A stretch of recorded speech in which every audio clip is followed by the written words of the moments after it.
चला 11 लोकांचा गट तर तयार झाला. पण आता फार्मर कप स्पर्धेमध्ये इथून पुढं कोणकोणती कामं कशी करायची, कशी माहिती होईल बरं?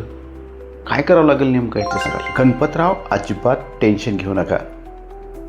कारण काय आहे ना, इथून पुढं कोणतं काम कशा पद्धतीने करायचं हे सांगण्यासाठी आपल्या गटाचे मेंटर अर्थात गटाचे मार्गदर्शक आहेतच की.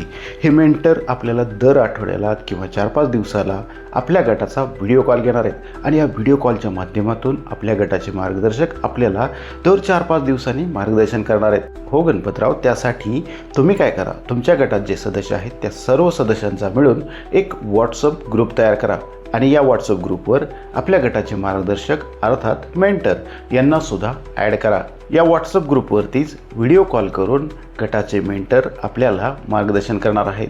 त्यामुळं गणपतराव लवकरात लवकर आपल्या गटाचा व्हॉट्सअप ग्रुप तयार करा आणि या व्हॉट्सअप ग्रुपवरती आपल्या गटाचे मेंटर यांना ॲड करायला विसरू नका. बरं झालं संपतराव तुम्ही सांगितलं. आत्ता मी काय करतो, आत्ताच्या आत्ता आमच्या 11 सदस्यांचा एक व्हॉट्सअप ग्रुप तयार करतो आणि या व्हॉट्सअप ग्रुपमध्ये आमच्या गटाचे मेंटर मार्गदर्शक यांना सुद्धा ॲड करतो. म्हणजे काय होईल, पुढच्या 4-5 दिवसात काय कामं करायची, कोणत्या कोणत्या SOP करायच्यात हे सगळं आमचे मार्गदर्शक सांगतीलच की. मी उगाचच टेन्शन घेत होतो. धन्यवाद संपतराव, धन्यवाद.